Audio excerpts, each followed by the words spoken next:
Guys, kita balik lagi ke sawah. Hari ini kita mau lanjut lagi nyemprot, guys.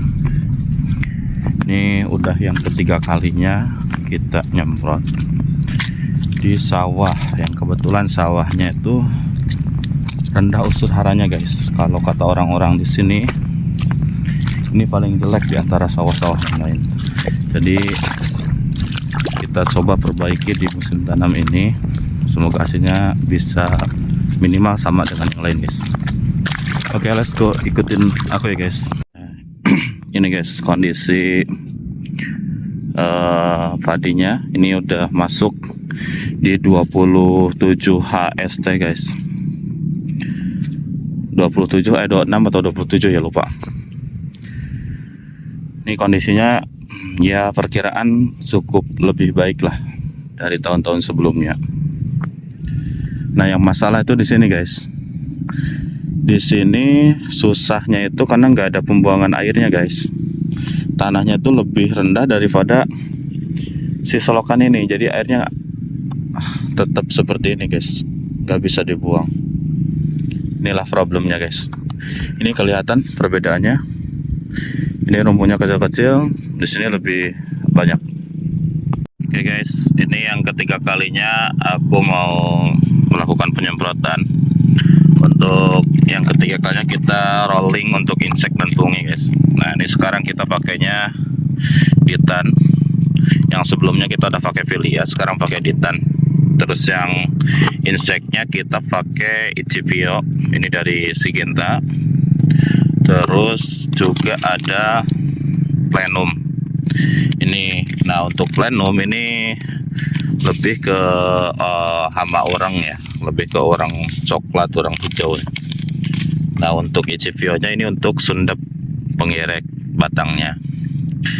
Terus kita ada perata, ini masih tetap kita gunakan. Ini penggunaan karena musim hujan jadi wajib pakai perata. Ini kita mau ngabisin asam amino ambition rebuyer dikit lagi. Terus tidak lupa juga kita tetap pakai pupuk ultradap ya, sampai selama masih vegetatif kita tetap gunakan ultradap. Oke, let's go, guys.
kita udah selesai penyemprotan. Mohon maaf ya, proses penyemprotannya tidak bisa divideokan tadi karena kondisinya ada gerimis. Jadi nanti kita penjelasannya kita buat video di rumah ya guys. Oke teman-teman, sekarang saya sudah sampai rumah. Jadi kebetulan ya tadi kita habis melakukan kegiatan penyemprotan. Ini penyemprotan ketiga di area lahan ya, sekitar setengah bau atau 250 batang.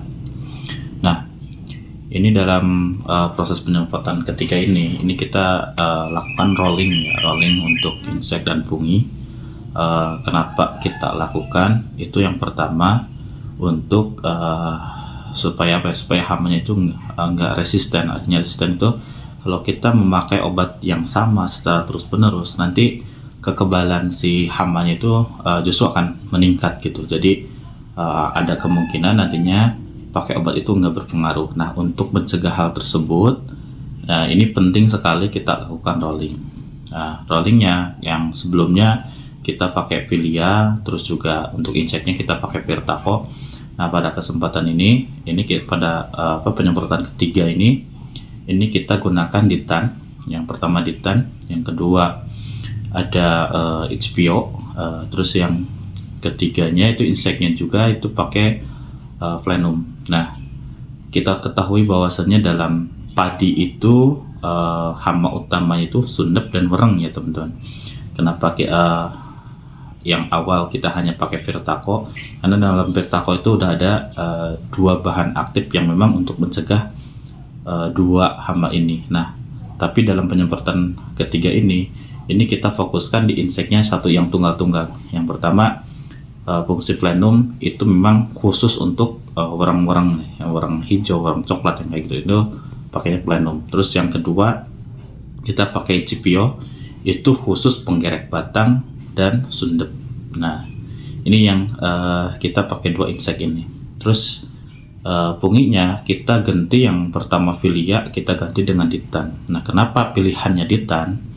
Ini karena kita mengikuti cuaca ya teman-teman. Kebetulan saat ini musim penghujan. Nah, dari salah satu fungisida yang memang tahan terhadap air yaitu Ditan. Jadi kita gunakan Ditan. Terus juga teman-teman tidak lupa juga tadi kita juga gunakan untuk pupuknya masa vegetatif, tetap kita gunakan Ultradap juga ya. Saat musim penghujan memang pilihan terbaik pakainya Ultradap ya. Jadi kenapa Ultradap itu karena kandungan N-nya itu lebih rendah dan P-nya tinggi, itu bagus untuk penguatan batang gitu. Terus juga kita tidak lupa pakai perekat atau Frata, itu bebas teman-teman mau pakai yang mana silahkan. Karena fungsi utama Frata ya hanya untuk untuk meningkatkan efektivitas penyemprotan ya. Jadi kita gunakan Frata apalagi di saat musim penghujan, ini sangat penting gitu. Terus juga tadi kita gunakan karena ini masa vegetatif, kita gunakan asam amino dari Bayer, mereknya itu Bayer, nama mereknya itu Ambition. Nah, itu kita gunakan, itu juga bagus untuk pertumbuhan tunas baru dan akar. Nah, itu yang kita gunakan. Lalu pertanyaannya, apakah yang Pirtaco yang sudah kita pakai ternyata belum habis, apakah bisa digunakan lagi atau enggak? Bisa, jawabannya bisa. Kapan digunakannya? Setelah rolling ini ya teman-teman. Jadi kalau rolling saya itu di sini rollingnya itu maksimal penggunaan bahan atau fungi insek yang sama itu 2 kali penyemprotan. Jadi kalau penyemprotan pertama kayak pakai Pirtaco Filia, penyemprotan kedua masih tetap pakai yang sama. Nah, yang ketiga itu wajib kita rolling dulu, ganti gitu. Nah, ini penyemprotan ketiga kita ganti dengan tadi Flenum, terus Incipio sama Ditan. Nah, apakah penyemprotan keempat itu bebas, mau balik lagi ke awal silahkan, atau kita lanjut yang ini dulu. Lanjut dulu yang ini sampai 2 kali pemakaian, maksimal 3 lah. Jadi tapi saya di sini gunakan 2 kali penyemprotan, gunakan bat yang sama. Nah, nanti kelimanya bisa rolling. Jadi seperti itu ya teman-teman. Kalau di sini mungkin dari teman-teman ada yang berbeda, ya silakan share di komen. Jangan lupa di komennya share juga terkait bagaimana sih penanganan di teman-teman, karena ini kebetulan apa ya namanya ya, ini pertama kali saya ngurus ngurus di padi. Sebelumnya saya lebih banyaknya di horti ya, jadi sekarang coba di padi. Seperti itu mungkin nggak jauh beda lah dengan penanganan seperti di horti. Dan mungkin kenapa sih di sini melakukan penyemprotan untuk padinya bisa sampai seminggu sekali atau 10 hari sekali? Ya karena memang di sini areanya lahan sawah dan kondisi lahannya tidak ada namanya rolling pola tanam ya. Jadi nanamnya padi sepanjang tahun. Artinya si hama itu ya tetap hama padi gitu. Jadi kalau kita telat penyemprotan, nggak dilakukan penyemprotan, ya susah ya. Jadi yang pinggir-pinggir sawah kitanya disemprot, kitanya enggak, ya habisin kita. Jadi mengikuti di wilayah masing-masing. Mungkin di wilayah teman-teman ada yang hanya 2 kali dalam penyemprotan untuk padi dan lain-lain, ya itu menyesuaikan dengan lingkungannya. Kalau di sini itu nggak bisa seperti itu, jadi harus rutin lakukan penyemprotan, apakah seminggu sekali atau 10 hari sekali gitu. Apalagi nanti kalau sudah fase generatif, mulai dari bunting sampai pengisian bulir itu, penyemprotan itu lebih intervalnya lebih intens, bisa ya 6 hari sekali, 7 hari sekali gitu. Oke, mungkin sekian dulu penjelasan untuk kegiatan hari ini. Mungkin bagi teman-teman ada referensi yang lain, boleh juga komen-komen ya. Thank you yang masih nonton, jangan lupa like dan subscribe ya guys. Sampai ketemu di kegiatan berikutnya.